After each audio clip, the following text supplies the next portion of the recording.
Bonjour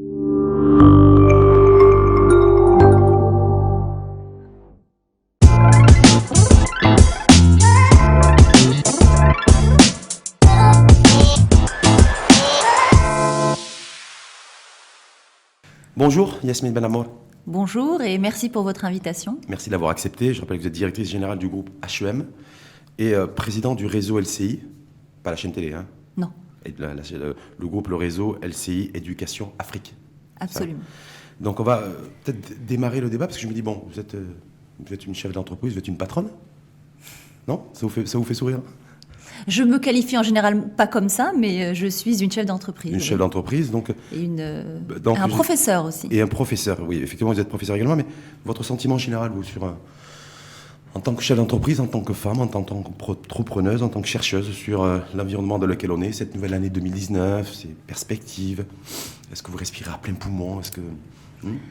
Écoutez, nous au niveau de notre groupe HEM, on a une belle actualité. Donc oui, moi, à titre personnel, je la vois positive. On en parlera probablement après. J'ai aussi un sujet qui me tient à cœur et je viens de sortir d'une commission qui a traité de ce sujet et c'est le sujet de la femme. Et vous avez dit, je suis une chef d'entreprise, oui, et fière de l'être. Je mets souvent sur le tapis ce sujet de la femme dans le monde de l'entreprise, que j'essaye de défendre corps et âme. Et souvent, on nous dit, vous rabâchez toujours les mêmes trucs, plafond de verre, pas assez de femmes présidentes, pas assez de femmes dans les conseils d'administration, etc. Et moi, je réponds que c'est en rabâchant, quitte à être embêtante, que les choses vont bouger. Et ça, c'est un sujet qui me tient vraiment à cœur. Ça bouge pas juste là-dessus. Ça bouge, mais trop lentement. D'accord. Il n'y a pas encore assez de choses au Maroc, notamment de lois, pour faire avancer les choses plus vite. Pour vous, ça passe par la loi? Ça passe par certaines lois, oui. Malheureusement, parce qu'on aimerait bien évoluer sans, mais vous avez... Ça passe pas par la compétence affirmée de la femme. Par exemple, pour avoir plus de femmes dans les conseils d'administration, dans les pays plus développés, c'est passé par ce qu'on appelle la méthode des quotas. C'est-à-dire qu'il faut un minimum, un pourcentage minimum, et ils sont obligés de nommer des femmes. En tout cas, en préparant l'émission, comme j'ai vu que vous allez accueillir notre chef de gouvernement dans 2 jours. Vendredi, Inch'Allah, oui. J'aurai peut-être l'occasion d'échanger avec lui là-dessus. J'aimerais bien. Ouais, vous comptez le faire? Je ne suis pas celle qui va l'interroger en direct, mais nous allons certainement nous voir en privé avant et après. Et si j'ai l'occasion, oui, j'aimerais bien lui poser la question. Parce que donc il sera dans les locaux. Il sera à HEM Casablanca, oui, dans notre centre de conférence qui s'appelle l'Agora. Voilà, l'Agora, qui est connue en tout cas parce que vous abritez souvent des conférences. Je crois qu'il y a Nabil Benabla qui est on a eu beaucoup de personnalités sont venues. Nabil Benabla, je crois que c'était à Tanger cette année. Ouais, c'était HEM Tanger, mais je veux dire dans le groupe HEM, c'est être dynamique pour accueillir du personnel politique et organiser les débats. Juste sur Saladin Atoumani, le chef de gouvernement qui vient vendredi. Est-ce que c'est carton plein? C'est la salle est déjà pleine, va être chargée ou pas? Ou il y a des désaffections de la part des Marocaines et des Marocains à l'égard de Saladin Atoumani? Il y a, pour rendre à César ce qui lui appartient, ce sont les anciens de Sciences Po qui lui font le grand oral et qui l'ont invité et qui nous ont choisis comme partenaires. Et oui, les inscriptions sur Internet ont été clôturées pour ne pas avoir des gens qui arrivent et qui n'ont pas de place. Et oui, ça fait carton plein, ça je peux vous le dire. Je pense que les gens, qu'ils soient d'accord avec sa politique ou pas, viendront pour l'écouter. Par curiosité? Par curiosité. Parce qu'il n'y a pas un thème qui est non, général, il n'y a qui a été décliné? Non, c'est vraiment... il n'y a pas de thématique précise. C'est l'inverse, c'est général en fait. D'accord, c'est très général. Donc il n'y a pas de thématique précise non. Qui était... Et sur les politiques, justement, éducatives, parce que c'est ce qui vous concerne, vous, de ce gouvernement piloté par Saladin Atoumani, est-ce que vous avez des observations, remarques, des petites choses qui... Cette année, honnêtement, j'ai plus d'espoir parce que, et je le dis sans complaisance, c'est pas le genre de la maison, le nouveau ministre qui a été nommé il y a quelques temps me donne de l'espoir. Saïd Hamzazi, ministre de l'Éducation nationale? Oui. Il a un très bon état d'esprit, on a eu plusieurs fois l'occasion d'échanger, très ouvert, il a entamé des choses qui, moi, me donnent un peu d'espoir. La tâche ne sera certainement pas facile, parce qu'il ne peut pas en un claquement de doigts régler tous les problèmes des 50 dernières années, et qui sont toujours en cours, mais je trouve que ce qu'il fait est sur la bonne voie. On le voit s'exprimer de plus en plus, et encore tout dernièrement d'ailleurs, sur l'introduction des langues étrangères. Parce qu'apparemment, il y a un véritable débat idéologique en coulisses, et en commission parfois, à huis clos. entre formations politiques sur la question de l'introduction des langues étrangères, c'est-à-dire le français et l'anglais. Ah bah oui. Ouais. Et là, ça coince. Même si lui affirme que les langues étrangères vont être introduites à l'université dès la prochaine rentrée scolaire. C'est dommage que ça coince. Ouais. Ça ne devrait pas coincer, ça devrait couler de source. Mais ça coince depuis 50 ans aussi. Ça coince depuis l'arabisation, oui. Ouais, donc depuis les années 70-80. Oui, mais ça ne devrait plus. Nous sommes dans un monde mondialisé. On doit être capable on doit être capable de maîtriser non pas que l'arabe et le français, mais l'anglais et le chinois. Et ça va bien au-delà de l'anglais maintenant. Mais vous comprenez qu'il y a une espèce de blocus idéologique et avec des positions très radicales et tranchées de la part de certaines formations politiques, dont celle d'ailleurs je peux les comprendre et écouter, mais je ne les partage pas. Mais pour vous, pour vous, en tout cas, enfin, je veux dire, au niveau de l'école privée, de l'enseignement privé, il n'y a pas ce souci-là? Absolument pas. Jamais le public n'a mis de barrière ou de filtre pour l'introduction des langues étrangères, l'apprentissage des langues... Dans le privé? Oui. Non. Là, ils nous laissent faire. Le HEM, les cours sont... Oui. À HEM, par exemple, les cours sont en langue française. Il y a des cours d'anglais, il y a eu des cours d'espagnol. Je veux dire, non, honnêtement, là, on n'a pas de blocage. En tout cas, là, Salah Hamzazi essaie de forcer le blocage. C'est une bonne chose. Vous avez échangé avec lui là-dessus? Non, là-dessus, non. Non. Là-dessus, non. Mais j'ai eu l'occasion d'échanger sur d'autres sujets et de voir son état d'esprit général. Il est dans cet état d'esprit positif et moderne. Il est mondialisé dans sa tête, c'est ça? Oui, exactement, on peut le résumer comme ça. Les prédécesseurs ne l'étaient pas forcément? Ne l'étaient pas forcément. Y compris Rachid Ben Mortal? Je n'ai pas beaucoup fait affaire à lui parce qu'il était ministre de l'Éducation et non pas de l'enseignement supérieur. Or là, M. Hamzazi a les deux casquettes. Donc nous avons affaire à M. Hamzazi. Oui, bien sûr. Hamzazi, donc il a tout récupéré. Oui, et la recherche. Un portefeuille beaucoup plus large. Absolument. Et par rapport à tout ce qui se fait là, généralisation du système éducatif, du préscolaire et autres, tout ça, ça va dans le bon sens pour vous? Ah ben oui. Moi, je suis administratrice de la Fondation marocaine pour le préscolaire. J'ai l'honneur de siéger au conseil d'administration et on en parle. C'est fondamental. N'importe quel psychologue de l'enfance vous dira que tout se joue avant 6 ans. C'est Dolto qui disait ça. C'est très, très important. Donc, y compris la personnalité, parfois. Bien, mais la personnalité. Et l'apprentissage des langues, les deux. Et sur le fait qu'aujourd'hui, j'ai l'impression, parce qu'en préparant l'émission, je suis tombé sur une interview de Yasmina Benamor, qui, en 2012, chez nos confrères de l'Économiste, il disait, voilà, il ne faut pas opposer le privé au public, en termes d'enseignement, et les contraintes du public, ou les difficultés rencontrées par l'enseignement public ne doivent pas déteindre sur le privé. Est-ce qu'aujourd'hui, en 2019, c'est-à-dire 7 ans après, c'est toujours le cas ou pas? Moi, je suis contre les idées d'opposition frontale, surtout dans le domaine de l'éducation. Un pays, n'importe quel pays dans le monde, émergent, en voie de développement, développé, appelez-le comme vous voulez, s'appuie toujours sur deux pieds, le public et le privé. Chacun joue son rôle. Ils sont complémentaires et les deux ont un seul objectif commun, c'est d'être au service du citoyen et de lui donner d'une façon ou d'une autre une bonne éducation. Donc pour moi, c'est deux systèmes qui sont complémentaires, pas concurrentiels. La chose que je ne veux pas, c'est d'appliquer au privé des choses qui marchent dans le public, mais qui ne marcheraient pas dans le privé, car nous n'avons pas les mêmes contraintes. En 2019, c'est toujours le cas. En 2019, c'est une déclaration que vous avez fait il y a 7 ans. Donc en 2012, malheureusement, c'est encore... 7 ans après, est-ce que c'est toujours d'actualité? C'est un petit peu encore le cas. Vous diriez la même chose aujourd'hui? Oui, c'est encore un petit peu le cas. Dans les cahiers de charges qu'on nous donne pour tout ce qui est accréditation et autres, il y a beaucoup de choses qui mériteraient d'être revues à l'aune de ce que vit le secteur privé parce qu'il a ses propres contraintes. On peut faire de la qualité en termes d'enseignement et d'éducation avec des modèles différents. Mais est-ce qu'il n'y a pas la volonté aussi de l'État de pouvoir un peu maîtriser aussi le développement des écoles privées dans le pays? Parce que les écoles privées, c'est peut-être aussi un enseignement de qualité, mais c'est un enseignement qui coûte cher. Oui, c'est un enseignement qui malheureusement coûte cher, je le dis moi-même. Nous-mêmes à HEM, on a mis en place un nouveau modèle qui s'appelle MED-Métier, je ne sais pas si vous en avez entendu parler, qui est notre nouvel institut des métiers à Tanger, et qui est à moitié prix de HEM. Et l'objet, c'était vraiment ça, d'avoir un espèce de projet socio-économique qu'on a monté avec la SFI, Banque mondiale, pour pouvoir, entre guillemets, démocratiser l'accès à un enseignement de qualité. Donc oui, on a ça en tête, comme quoi c'est toujours trop cher. Malheureusement, dans le privé, si vous n'avez pas d'aide, vous ne pouvez pas aller en deçà d'un certain Donc vous êtes niveau de frais d'études. La d'études. mise en place de chèques subventions de... Pas chèque subvention, Chèque mais d'un éducation. partenariat Ouais. public-privé qui ait du sens et qui aide à avoir des frais d'études moins chers pour pouvoir avoir plus de monde et toucher plus de monde. Moi, mon rêve, c'est de faire un partenariat public-privé où on pourrait avoir des écoles dans n'importe quel domaine, gestion, architecture, logistique, secrétariat ou autre, à, je sais pas, 10-12 000 dirhams par an. 1000 dirhams par mois. Ça, c'est votre rêve. Moi, c'est mon rêve, d'avoir un partenariat public-privé qui puisse... Alors, eux, ils nous aident dans tout ce qui est logistique, terrain, infrastructure, parce que nous, on n'est pas des agents immobiliers, c'est pas notre métier.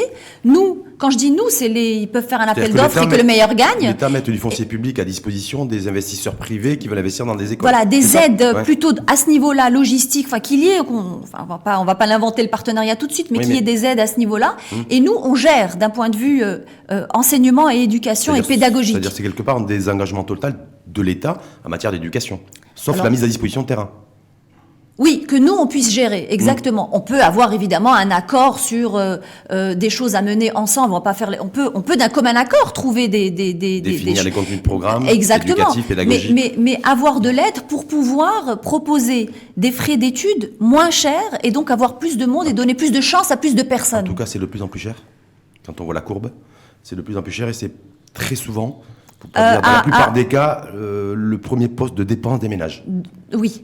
Oui, ça coûte très cher pour ça coûte très cher. On est en 2019 aujourd'hui, le premier poste de dépense des ménages, c'est l'éducation. Oui. Et c'est un des facteurs aussi de détérioration de notre climat en matière de croissance économique. Il y a moins de consommation puisqu'il y a plus de dépenses éducatives. Donc, est-ce que tout ça aussi, il n'y a pas urgence pour mettre à plat un modèle et puis essayer de trouver des solutions? C'est ce que je vous dis. Moi, je propose cette troisième voie. Il y a la voie du privé-privé qui continue. Ouais. Il y a la voie du public qui fait ce qu'elle peut pour arranger cette grosse machine. Et puis, comme on n'y arrive pas vraiment et que ça prendra trop de temps, il faut une troisième voie. Moi, la voie que je propose, c'est un partenariat public-privé qui puisse mettre en place des établissements d'enseignement ensemble, à frais modérés, et donc pouvoir toucher plus de personnes. Mais quand je dis modéré, c'est que les gens ne se saignent pas trop pour mettre leurs enfants là-dedans. Parce que là, ils se saignent, mais aussi, je ne sais pas si vous en avez peut-être discuté avec Saïd Hamzazi, je pense, d'après moi, mes informations, aujourd'hui, ce qui est l'actualité, c'est pas au niveau de l'éducation, ce partenariat public-privé, mais c'est plutôt au niveau de la formation professionnelle. Oui, il y a tout un chantier qui a été lancé. C'est ça qui est prioritaire, et non pas forcément l'éducation. Est-ce que vous, dans ce registre-là, vous êtes inscrit dans cette dynamique, dans cette démarche-là, vous regardez ça de loin, dans le sens où vous n'êtes pas directement... Vous parlez de la formation professionnelle ? Oui, directement concerné. Parce que... On n'est pas directement concerné au jour d'aujourd'hui, honnêtement. Oui. Même si demain vous avez annoncé vouloir former des ingénieurs. Mais voilà, j'allais dire, on regarde ça avec intérêt. Surtout s'il y a un modèle public-privé qui marche, on pourrait essayer de le dupliquer ou de faire la même chose. Donc vous n'êtes pas désintéressé par non, mais je ne peux pas être désintéressé par toute question qui est liée à l'éducation. En tout cas, ce qui a priori a commencé à faire son bout de chemin et qui est en train de converger entre le public et le privé, c'est de se dire l'école aujourd'hui, qu'elle soit publique ou privée, doit être au service de l'économie. Bien sûr, et du citoyen. Mais d'abord l'économie. Quand on est au service du citoyen et qu'il est bien formé, on est forcément au service de l'économie après. On a mis 20 ans pour le comprendre, ça. Quand je vois les déclarations au début des années 2000, à la fois des acteurs privés comme vous, parce que vous exprimez beaucoup dans les médias, Yasmine Benamou, ça a été facile pour préparer l'émission, parce que vous exprimez beaucoup avec des prises de position, et en même temps le public aussi, qui effectivement, qu'on a toujours considéré que le système éducatif devait être protégé de l'économie, ne devait pas être là pour répondre aux besoins économiques. Est-ce qu'aujourd'hui, en 2018-2019, non, ça converge ? Oui, ça commence à converger. On ne peut pas déconnecter l'enseignement, et particulièrement supérieur, de l'économie. Si on ne forme pas pour les entreprises et le monde économique, pour qui forme-t-on ? Et je mets dans l'économie aussi les universités, parce qu'on forme aussi des professeurs et des chercheurs, ça fait partie de l'économie. Donc non, c'est absolument pas déconnecté, bien au contraire. Si ça serait grave de déconnecter les deux. Non, mais est-ce qu'on n'a pas perdu 20 ans? Bien sûr qu'on a perdu du temps, évidemment. Mais moi, comme je dis toujours, je suis ni de gauche ni de droite, je suis de l'avant. Donc je ne veux pas regarder en arrière maintenant, parce que l'IFET met, comme on dit. Je veux regarder en avant. Et d'avoir cette philosophie aussi, est-ce qu'il n'y a pas le risque de démembrer cette société aussi d'appareils cérébraux, de gens qui pensent, de gens qui réfléchissent, d'être orientés économie, qu'économie, c'est-à-dire main-d'œuvre, plus ou moins bien formée, plus ou moins compétitive. Est-ce qu'il n'y a pas le risque aussi d'avoir une société qui soit entièrement robotisée, entre guillemets, avoir des humains robotisés rien que et fabriqués avec un logiciel que pour travailler? Mais non, là, c'est une vision manichéenne. Non. Quand je dis former pour l'économie, c'est pas des travailleurs qui ne font que ça et qui ne pensent pas. Quand je dis former à l'économie, c'est aussi des sociologues, c'est aussi des philosophes. À HEM, on a un cours de philosophie en 3e année depuis 1988 et on est une business school. Donc quand je dis former pour l'économie, qui vient à peine de réhabiliter la philosophie. Donc oui. Voilà. Donc non. Quand je dis former pour l'économie, c'est au sens noble du terme. C'est macroéconomique. C'est des gens qui pensent pour l'entreprise, qui pensent pour la société, qui pensent pour l'individu. Non, je le dis au sens noble du terme, pas au sens juste. Aujourd'hui, l'école et l'école privée ou HEM par exemple forment pour quel débouché? Parce que j'ai vu que c'est essentiellement des banquiers. Non, pas du tout. Des financiers. Tous les métiers de l'entreprise, ça peut être des gens de la communication, ça peut être des gens du marketing, ça peut être des gens de ressources humaines, des comptables, des auditeurs, ça peut être des financiers aussi, bien sûr, ça peut être, tout ce qui a trait au management. Nous sommes une école de management. 100% de débouchés. Nous avons les études qu'on fait chaque année, et comme on l'a dit, c'est pas du blabla. Chaque année, on fait une étude. C'est pas du blabla, parce qu'il y en a pour qui c'est du blabla? Parce qu'il y en a qui font du blabla. Donc moi, je ne fais pas de blabla, je dis la vérité. Des concurrents? Non, je dis il y en a. Je dis il y en a. Mais c'est pas des écoles publiques. Non, je parle pas de. Je dis. En général, il y en a qui font du blabla. Quand on passe en voiture, qu'on voit les affiches 99% de réussite au baccalauréat ou 99% de débouchés, c'est du blabla. J'ai pas la preuve. Je vous dis juste que moi, je ne fais pas de blabla. Je parle pas des autres. On fait une étude à chaque fois que les lauréats obtiennent leur diplôme. On l'a fait 6 à 9 mois plus tard.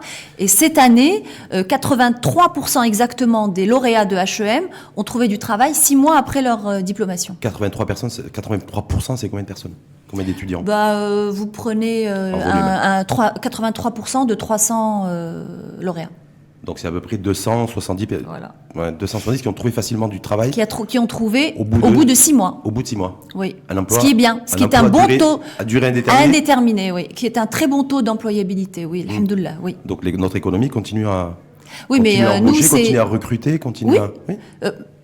Je parle de HEM. Vous n'avez pas senti de contraction ces dernières années en matière d'accessibilité à l'emploi? Non, honnêtement, au niveau d'HEM, non. Au niveau macro peut-être, mais au niveau d'HEM, ils s'en sortent plutôt bien. Et là, on est satisfait. Parce qu'on travaille beaucoup les langues, parce qu'on a des cours de philosophie, parce qu'on fait des conférences, parce qu'on travaille sur l'humain.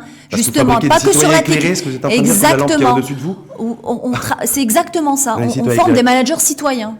C'est pour ça aussi que vous avez multiplié, mais ça date pas d'aujourd'hui, tout ce qui est des débats, espaces conférences. Oui, on appelle ça. Vous appelez ça les débats populaires? On appelle ça les conférences débats pour ce qu'on appelle, nous, mettre en valeur la citoyenneté active.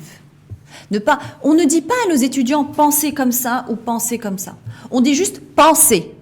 Ayez un avis, réfléchissez. Avoir un esprit critique. Voilà. Ça coûte combien ça? Ça coûte combien? C'est-à-dire ça coûte beaucoup d'énergie. Pour ceux qui vous écoutent, qui se disent voilà, parce que comme tous parents, on a tous envie d'avoir des enfants éclairés, équilibrés. Et quand ils vous écoutent, ils disent peut-être qu'HEM, effectivement, c'est la solution. Je pense que c'est la solution, sauf que. Si c'est la solution, ça coûte combien? De combien sont les frais d'études à HEM? Ça coûte combien pour avoir un citoyen éclairé garanti par le groupe HEM? Parce que c'est vous qui êtes à la tête du groupe HEM. Qui garantissez d'avoir les citoyens éclairés. Donc, ça demande de la passion. Ça demande beaucoup d'énergie. Ça demande d'être heureux de se lever le matin pour faire ce métier parce que ce n'est pas facile. L'environnement externe ne plaide pas toujours en faveur de ça. Donc quand vous voulez inculquer des choses à vos étudiants, vous devez vraiment être passionné, le vouloir, aimer le faire. Et c'est ça vraiment que ça coûte. Mais nous, on le fait avec grand plaisir et depuis 30 ans. Donc vous ne voulez pas parler de sous, vous ne voulez pas parler d'argent? Si vous voulez, je peux vous donner. Non, je ne sais pas, c'est juste pour avoir une ordre d'idée pour celles et ceux qui disent voilà, moi j'ai moi, ma priorité, la priorité des priorités, c'est l'enfant, c'est mes enfants, c'est leur éducation. Et puis là, j'écoute Yasmina Benamol qui me dit, voilà, moi, je fabrique des citoyens éclairés, c'est garanti, avec grosso modo 90% de réussite des débouchés. Les frais d'études annuels, il y a absolument rien à cacher, sont de 70 000 dirhams l'année Et je vous assure qu'on n'est pas du tout les plus chers, mais pour nous, c'est le juste prix. Et les études à Med-Métier dont je vous ai parlé, qui forment plutôt en logistique et en industrie à Tanger, sont à moitié de cela, donc à 35 000 dirhams l'année. Avec la possibilité d'octroi de bourse? Avec la possibilité d'octroi de bourse et de crédit études pour ceux qui le veulent, avec des banques qui sont engagées dans les crédits études. Et pourquoi vous avez décidé de vous orienter sur la formation d'ingénieurs? Alors ça m'a interpellé. Oui. Pourquoi? On a déposé le dossier. On nous dit qu'il y a de plus en plus d'ingénieurs, en fait, en tout cas à peu près 600 ingénieurs qui quittent le pays chaque année. Il y a une fuite de compétences, y compris chez les ingénieurs aussi, les grandes écoles d'ingénieurs comme l'EMI, qui commencent à avoir du mal à trouver des débouchés pour l'ensemble des promotions. Et vous vous positionnez sur ce segment? Oui. Par opportunisme, vous avez senti qu'il y avait un créneau? Par besoin de l'économie. On parlait de l'économie tout à l'heure. Toutes les études montrent qu'il n'y a pas assez d'ingénieurs au Maroc. D'ingénieurs qui soient à niveau et aligné aux besoins d'aujourd'hui. C'est surtout ça. Oui, et d'ailleurs, la particularité du fait que ce soit HEM qui fasse ça, c'est parce que nous voulons former ce qu'on appelle chez nous, entre guillemets, c'est un mot qu'on a inventé, que Monsieur Benamour a inventé pour... Votre papa? Oui, des mal-ingénieurs. C'est-à-dire management ingénieur, c'est-à-dire des ingénieurs, particulièrement en informatique, parce qu'avec ça, c'est avec ça qu'on va commencer, mais qui soient aussi capables d'avoir un bon niveau de soft skills. Et c'est souvent ce qui manque aux ingénieurs, de pouvoir parler correctement plusieurs langues, d'avoir confiance en soi, un développement personnel qui soit là. D'animer aussi une équipe. Voilà, et pas que bon techniquement. Et ça, nous, au niveau d'HEM, on sait faire. Donc, on s'est dit, au bout de 30 ans, on a suffisamment d'expérience et de réseau de professeurs et d'experts autour de nous pour pouvoir se lancer dans cette diversification. Et vous avez un objectif de formation d'ingénieurs par an? Parce que rappelez-vous, il y a une dizaine d'années, il y avait tout un programme qui annonçait la formation de 10 000 ingénieurs. Aujourd'hui, je crois qu'on est entre 4 500 et c'est toujours insuffisant, c'est pour ça qu'on se lance là-dedans. Mais en même temps, il y a une problématique en matière de débouchés aussi, c'est pour ça qu'il y a eu un coup de frein. Donc vous, est-ce que vous avez déjà un objectif? Nous, il y a un coup d'accélérateur. Ouais. Vous voulez former combien d'ingénieurs par an? J'ai pas le chiffre en tête. Pour l'instant, on commence à Casablanca. Oui. Si on arrive à atteindre un peu à vitesse de croisière sur Casablanca les 300 ou 400 par an, on serait vraiment heureux. Et c'est un bon chiffre pour un établissement privé. Si je vous dis qu'aujourd'hui, un peu plus de 50% des ingénieurs sont recrutés par des multinationales et d'entreprises internationales, qu'est-ce que ça vous inspire? Au Maroc ou à l'étranger? Maroc. Tant mieux. Tant mieux pour eux. Je veux dire que le fait que des multinationales s'installent au Maroc, c'est une fierté, c'est qu'ils font confiance à notre pays. Si ils recrutent nos ingénieurs. Les principaux recruteurs, c'est les entreprises étrangères. C'est pas les entreprises marocaines, c'est ce que je veux dire. Compte tenu qu'on a un tissu qui est composé majoritairement d'entreprises marocaines, voilà. Moi, ce chiffre-là m'a interpellé. 50% des ingénieurs travaillent ou sont recrutés par des multinationales, des entreprises étrangères au Maroc. Et pas forcément par les entreprises marocaines. Oui, c'est vrai, mais parce qu'elles ne sont pas toutes sur ce créneau-là qui a besoin d'ingénieurs. Ceci étant, vous avez de très belles entreprises comme S2M ou HPS. Faites de la pub, là. Non, parce que je les trouve bien. Elles recrutent des ingénieurs et ce sont des modèles. C'est pour ça que j'en parle.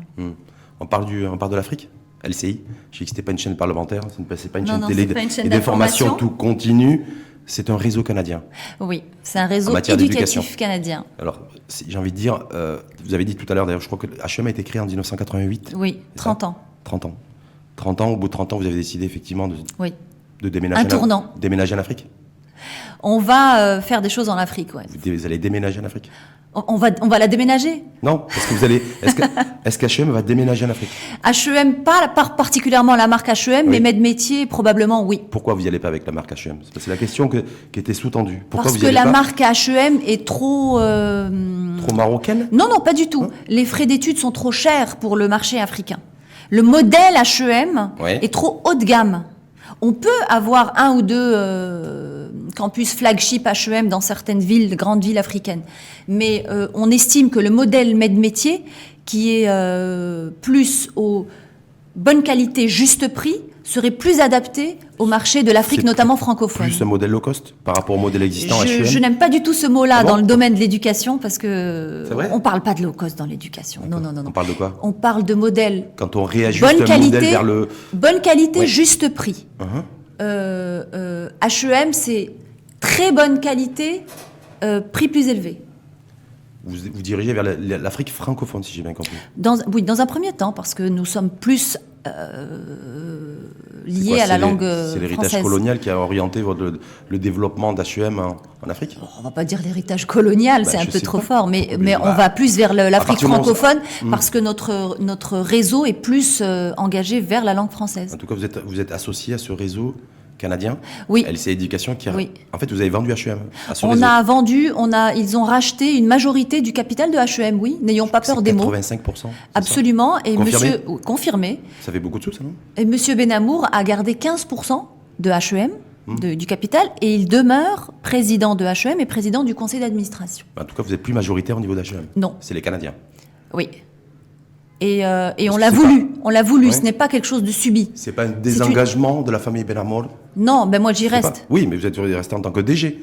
Oui, en tant que DG et que présidente de LCI Afrique. Non.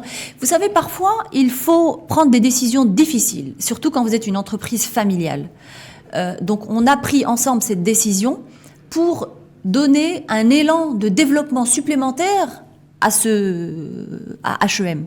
Et je pense que c'est une bonne décision pour pouvoir le développer encore plus nos ambitions à travers l'Afrique. C'est vrai que les experts en communication, en publicité, comprennent pas en fait, ou comprendraient pas. C'est-à-dire où ils ont fabriqué une marque visible qui s'appelle HEM. Mais elle reste. Oui, mais je veux dire, en Afrique, vous allez, c'est plutôt LCI, éducation. Non, pas du tout.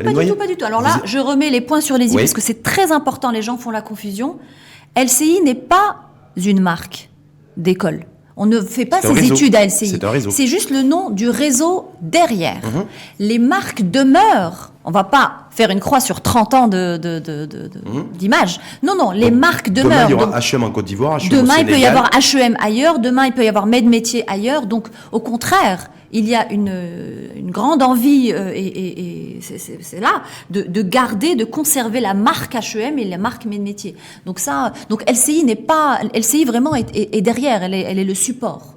Elle est le réseau derrière. En tout cas, vous avez fait cession de départ à hauteur de 85% sur le réseau canadien, sur l'opérateur canadien. Oui, absolument. Et eux, ils ont 60 ans d'expérience. Je précise que ce n'est pas un fonds d'investissement. C'est une grosse différence. C'est un réseau éducatif. Ils sont dans l'éducation et que dans l'éducation depuis 60 ans.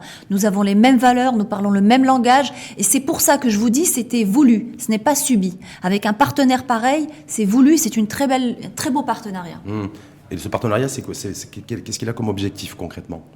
Il a comme objectif de développer encore plus HEM au Maroc, les campus existants et éventuellement de nouveaux projets, et comme on l'a dit tout à l'heure, de développer nos institutions à travers un certain nombre de pays d'Afrique francophone. Est-ce que vous êtes dit qu'effectivement, peut-être que le marché marocain est beaucoup trop, pas suffisamment profond aujourd'hui, pas suffisamment dynamique, et qu'il est intéressant aussi de prospecter en Afrique?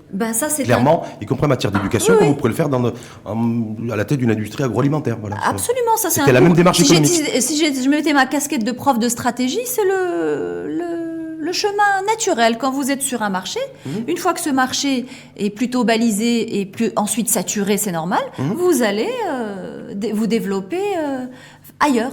D'accord. Donc là, c'est une démarche business, c'est une démarche économique. C'est une démarche... En tout cas, en termes d'approche. Et c'est aussi une fierté. Parce que je trouve qu'exporter un modèle de marque d'école marocaine dans d'autres pays d'Afrique francophone, c'est une grande fierté pour le Maroc. Donc là, c'est quoi parce que vous avez dit tout à l'heure, en fait, c'est quoi? Il y a la Côte d'Ivoire, parce que on ne sait pas encore, on est en train d'étudier. Honnêtement, je ne sais pas encore. Les pays à cibler, il y a on est en plein dans les études. Côte d'Ivoire, Sénégal, par exemple. Mais je ne peux pas vous dire avec exactitude. Vous disiez tout à l'heure que grosso modo, la moyenne en fait d'une année de scolarité HEM au Maroc, et pour les Marocains, c'est 70 000 dirhams. Oui. Qu'est-ce qu'on peut imaginer comme tarif et tarification dans un pays, que ce soit la Côte d'Ivoire ou le Sénégal? Moins. Sachant qu'ils ont un salaire moyen. Voilà, beaucoup moins. C'est pour ça que je parlais plus d'y exporter le modèle Med-Métier, qui est avec un tarif moindre et qui est plus adapté à la cible là-bas. Parce qu'ils ont aussi des problématiques en matière de système éducatif. Il n'y a pas que nous qui sommes noyés. Eux aussi, ils ont de gros soucis. Et comment vous les appréhendez on va aller découvrir tout ça, on va aller benchmarker, on va voir ce qui se passe, on va voir les besoins, on va interroger les gens, on va voir les filières dont ils ont besoin, dans quelle ville exactement, on va étudier tout ça et on va y aller. Donc pour l'instant, c'est au stade de... Le partenariat a été scellé, vous avez cédé LCI, 85% de vos parts. Ils sont arrivés en décembre, janvier, donc on est on est au début. On est au début, on y va. Et le marché africain, pour vous, il est très porteur? Je pense que oui. Oui, vous avez vu toutes les entreprises, pas qu'au Maroc, dans le monde, qui s'y intéressent, parce que c'est une terre d'avenir, parce qu'il y a beaucoup de choses à faire, parce que c'est en voie de développement et qu'ils ont probablement beaucoup de besoins dans beaucoup de domaines. On dit que c'est un continent aussi à risque en matière d'investissement. C'est pas non plus un long fleuve tranquille. Est-ce que ça aussi, vous l'intégrez en tant que chef d'entreprise businesswoman? Oui. Vous savez, c'est quoi le slogan de H&M? Non, allez-y. C'est la performance réfléchie. Donc on va juste appliquer ça. Et puis, qui ne risque rien n'a rien. Et il faut juste prendre des risques mesurés. Voilà. Donc tout sera mesuré? On fait les choses correctement, doucement, comme il faut. C'est des pays aussi où on voit qu'il y a une classe moyenne qui est en train d'émerger. C'est-à-dire que ce qui se passe aujourd'hui en Côte d'Ivoire ou au Sénégal, c'est ce que nous avons connu au Maroc dans les années 2000. Enfin, il y a à peu près 10-12 ans. Est-ce que c'est ça qui a été un indicateur pour Absolument. vous, de se dire, Oui, bien sûr. Bien sûr. Et d'ailleurs, il est un indicateur pour beaucoup de monde, pas que pour nous. Non, mais pour vous et pour l'éducation, je me dis, c'est aussi un marché. Tout à fait, bien sûr, bien sûr. Bien sûr. Donc la croissance des besoins en éducation, il y en a évidemment et forcément partout. Quand on va de près aussi, l'Afrique, c'est essentiellement l'agriculture. Oui, il y a des besoins en santé aussi, dans le domaine de santé. Produits pharmaceutiques. Oui, il y a de très belles entreprises marocaines qui se sont implantées là-bas. Oui, mais au-delà des entreprises, il y a les Chinois, il y a les Japonais, il y a les Anglais, il y a beaucoup de monde aussi qui sont déjà là-bas. Je veux dire, mais par rapport au vivier, si on a une approche aussi économique, approche métier, donc se dire, voilà, est-ce que ça va être plutôt des formations et l'apprentissage qui va être orienté en fonction de ces secteurs économiques? Justement, on va étudier le terrain pour voir ce dont chaque ville ou chaque pays a besoin et s'orienter vers des filières qui soient porteuses, évidemment. Donc vous êtes enthousiaste à l'idée d'aller conquérir l'Afrique, en tout cas l'Afrique francophone dans un premier temps, oui, bien sûr. On est enthousiaste de continuer à faire ce qu'on fait au Maroc. Avec un objectif aussi de figurer, je sais pas, dans les 500 meilleures universités dans le monde, parce qu'il y en a 5 aujourd'hui, il y a 5 universités africaines qui figurent dans les 500 meilleures universités mondiales. Est-ce que vous avez aussi cette ambition et cette velléité? Oui, on aimerait bien. Vous avez raison de poser la chose comme cela. Quand on dit meilleur, pour moi, c'est pas en nombre d'étudiants. On ne veut pas être le réseau qui a le plus grand nombre d'étudiants. On aimerait être le réseau qui a un nombre d'étudiants suffisant, évidemment, mais surtout qui prodigue un enseignement de qualité. C'est surtout ça. Si c'est meilleur, si c'est ce que vous voulez dire par meilleur, alors oui. Non, simplement, je me dis, il y a un classement que j'ai vu hier soir. Dans les 500 meilleures universités au monde, il y a seulement 5 universités africaines. Et elles sont certainement en majorité sud-africaines. Sud-africaines majoritairement. Et une égyptienne. Ouais. Et donc je me dis, est-ce que dans votre déploiement aujourd'hui, dans votre dynamique, dans cette quête de leadership aussi, de faire les choses bien, de s'internationaliser, bien sûr. Est-ce qu'il y a aussi peut-être la volonté de se dire, peut-être sur les 5 ou 10 prochaines années, figurer dans ce top 500? Oui, et je pense qu'on en est capable. En tout cas, je vous le souhaite. Merci. Merci à vous. Merci à vous, en tout cas, Yasma Benamor. Merci beaucoup. Directrice générale du groupe H&M, qui reste directeur général du groupe H&M, malgré le fait que vous ayez cédé toute l'équipe reste, en fait. Même mon collègue Hassan Sayar reste directeur général. Toute l'équipe reste à l'identique. Et présidente du réseau LCI Éducation Afrique, si j'ai bien saisi. L'Afrique, c'est ce qui occupe vos journées. Et le Maroc, pas que le Maroc fait partie de l'Afrique quand même, mais on va dire le Maroc et les projets de développement en Afrique. Merci en tout cas à vous, puis bonne chance. Merci beaucoup. Et je vous souhaite une belle journée. Merci, vous aussi.